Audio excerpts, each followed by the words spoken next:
This is our preview for the 3A Colorado State Golf Championship. Pleasure to be joined by head coach Eric Gilbert and also a special guest, Jake Gilbert, starting your fourth year as a state qualifying participant. So, Jake, I want to start with you. If you think about how it was when you first started as a freshman going into a state tournament as a senior, how do you think your mindset has changed? Honestly, as a freshman, I was really just happy to be there. I was just ecstatic and enjoying the moment. I still am enjoying the moment, but my goals have obviously changed. My goals to win it. My freshman year, I was just happy to be there, and I wanted to play well. Maybe break the 80s because I'd never done that before, but now it kind of changed. Now I want to break the 70s because I've obviously never done that before, and just win it. Can you go back to a point where you think your mindset did actually change? Maybe it was in your freshman year, maybe sophomore year, where tournament by tournament, you had an excellent year this year. You won numerous tournaments. You were in the hunt essentially every tournament. When do you think that changed where you decided, I really want to dedicate myself to the sport, I really want to compete at the highest level? I'd say junior year. When I first won, it was really just a great feeling. I mean, I played really well that day, shot under par. This is the Patriot League Championship 2020, and I played really well. I really enjoyed it, and I wanted more of it, obviously, because it was winning, and I'd never done that before. That really gave me a lot of motivation going forward.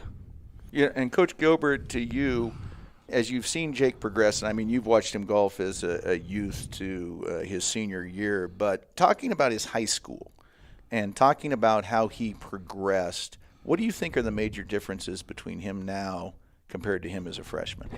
I've seen his confidence level like triple. Like he's mentioned when he was a freshman, he was just glad to be there. He had a couple of great guys to look up to. He's been around this since he was young, and of course he's been here the entire way since I've been coaching. And one guy that comes to mind right away is Cody Starman. Jake was old enough at that point where I think he was 11 or 12 years old to where he actually had to do a science project, and Cody was nice enough to be a part of that, and we were just trying to figure out what kind of brand of golf balls would go the furthest. Well, that really gave him insight. He's seen these boys ahead of him have success. And I think once he came in as a freshman, it's tough when you're coach's son, and a lot of these people know that this has been kind of your main sport coming up. There's a lot of pressure there. And we weren't really sure where he would land as a freshman, but I would say, just like he said, he was just glad to be there, and we were just ecstatic to know that that was one of the goals he had set for himself and that he had reached that goal. Once he got past his freshman year, he knew he was for real, and once he got into a little bit more of the J-Jack tournaments in the summer and started to see his scores come from high 80s into low 80s, and then once he cracked that first 80, he's been constantly fighting to get up to the highest level of these kids that are the same age as him but have been much more experienced and much more polished. And it really took, once he got to the end of his junior year last year, he had, for the most part, I don't want to say completely caught up, but he'd gotten about 95% there to where now he knew he belonged. And once he got past that, where he was in contention a lot as a junior, once he was in there, he now knew, I belong here, and this is a realistic goal for me, and it's something I want to strive for. So, Jake, just speaking for the weekend hackers or people that just sort of go out and golf, what would you say is the biggest thing that people that are just on the outside, even if they appreciate golf, watch golf on TV, what is the biggest thing they don't understand about the sport? I think it's the hardest game, period, and it takes a really, really long time to get a real understanding for it. I really think it is the mindset and the confidence that someone who plays all the time has over a weekend normal golfer. Their confidence is much higher. They obviously practice much more. They understand the game on a deeper level, and it comes easier because they put the work in. Now, I want to go to regional tournament, Collindale and Fort Collins, and you had a tough go to start with. As a matter of fact, I think Coach Bowlers texted me you were 7 over after 5, I believe. So I mean, 8 over after 5. You're 8 over after 5, and there's a lot of stress there. Tons. And so you're in a situation that if things really go off kilter, I mean, you were in the hunt from the beginning. You knew that, but now you're in a situation that if things go completely south, you're out of what your ultimate goal was in the first place. How did you work on changing things around to be able to get yourself in position to qualify? Because we have good days, we have bad days. But what is the key thing that you had to do at Collindale to basically gut it out and be able to qualify for the state tournament? At Collindale, I really just focused on my mindset and to take the good with the bad. I knew I'd played horrible on the first 5 holes, but I knew I could play good on the next 5 holes. And that's kind of what I did. I was 8 over through 5, and I just kept my mindset straight, didn't let the negative energy that was kind of around take a hold of my brain. And I made a few pars, made a birdie, and I set myself straight and then just kind of limped myself in, really. Now, Coach Gilbert, as his coach, but more as his father, how did you make it through? Or maybe more importantly, did you make it through? I was still getting kids off the tee. So we had 3 tee times right behind Jake. So I was with him through the first hole, but I didn't see him putt, and he unfortunately 3-putted. But, honestly, I went straight to Coach Bowlers because we've talked about this a little bit. And one of the nice things about having Coach Bowlers along with us this year is just having a different voice. Coach Bowlers and I agree as far as mindset is concerned, but for Jake to hear it from someone he completely and totally respects as his basketball coach, I felt it was important as his head coach to let Kyle just keep him calm, keep him focused. Not that Jake wouldn't do it on his own, because he will. But I chose it was the best thing for Jake as well as the rest of the team for me to hold back and be with Cameron and the other boys a little bit. And just being able to have that option with Coach Bowlers there, I felt he didn't need Dad there as a potential stressor. And that's the tough thing sometimes between Coach and Dad is Jake doesn't always see Coach. No. He sees mostly Dad. Yep. Coach Bowlers and I, we complement each other in that I think all of us that have been daddy coaches or coach dads or whatever you want to be, sometimes you just need that other person to tell them the exact same thing but in a different voice and in a different way. And then the mindset changes and it improves. So I think the best thing for me to do was just to hold back and let Coach Bowlers just kind of be that ear.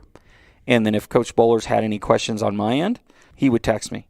And then he was just keeping me updated, which I was seeing the score. I knew Jake would get back to it. I just knew. But I didn't want to be an additional potential pressure person in that particular scenario. Now, this week coming up, it's not going to matter. We're going to be there. Yep. And it's going to take a great effort. And Jake, I know, is going to go out and he's going to be confident. And he loves this golf course. He feels confident about it. But it's nice to have an assistant coach be another voice, if you will.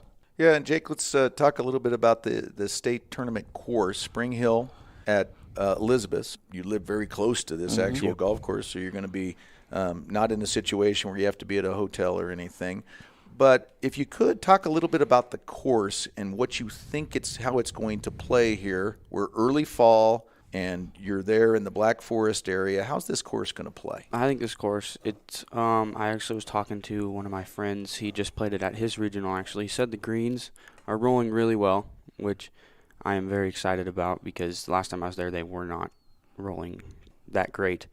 But I think it's going to play in good condition. It's usually really nice around this time, most golf courses. As long as the wind doesn't pick up, it should be very gettable.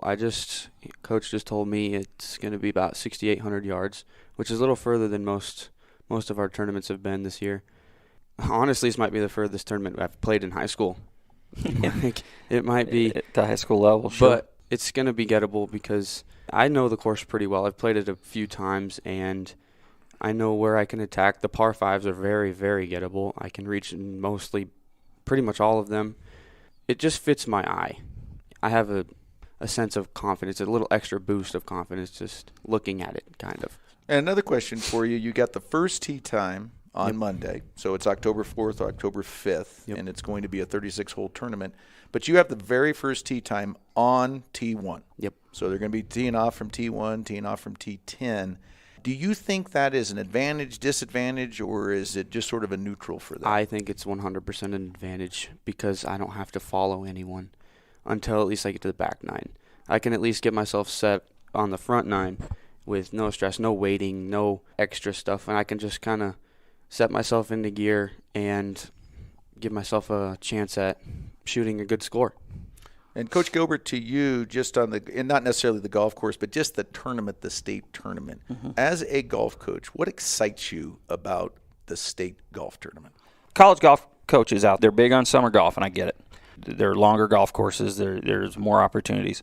When it comes to high school golf, it is the ultimate in team, meaning a lot of times golfers are not necessarily there as a team. This year is another example. We've only been to the state golf tournament as a team once, and that was quite the privilege.